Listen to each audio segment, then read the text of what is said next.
It's amazing how many so-called leaders in business are prepared to turn up to collect the salary, to drive the big car, to have the big title, to be lauded for being a leader without actually stepping up to the plate when leadership is actually required.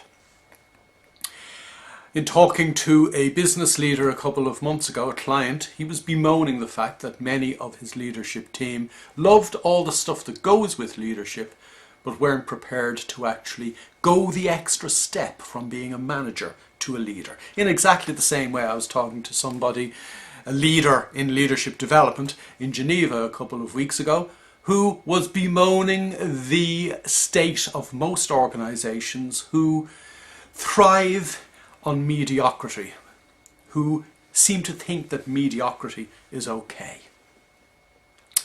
Leadership is a particular skill. It isn't a skill that comes naturally to the normal mind. We've already explored why that is, why the normal mind is actually wired to be not present, and why presence is actually the key essence of leadership. Therefore, if you are occupying a senior position in an organization, if you own your own business, if you are being looked to by other people for leadership, you have to deliberately discipline your mind. You have to go about rewiring your mind, as we've already discussed in this series as well, to ensure that that presence of mind that leadership so requires comes naturally to you. And it will come naturally to you once you discipline yourself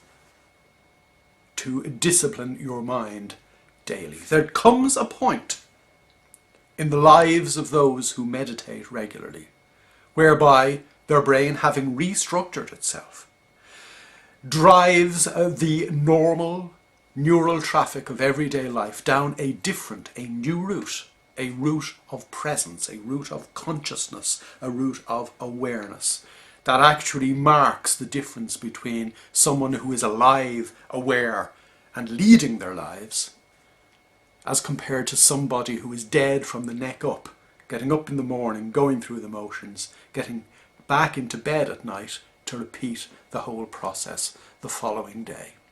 The point of this series has been that we have a choice whether to lead our own lives or go through the motions. We have a choice whether we should stand up and be counted, stand up and be a beacon for other people around us, or we should simply, as I say, go through the motions, but actually waste other people's air in the process.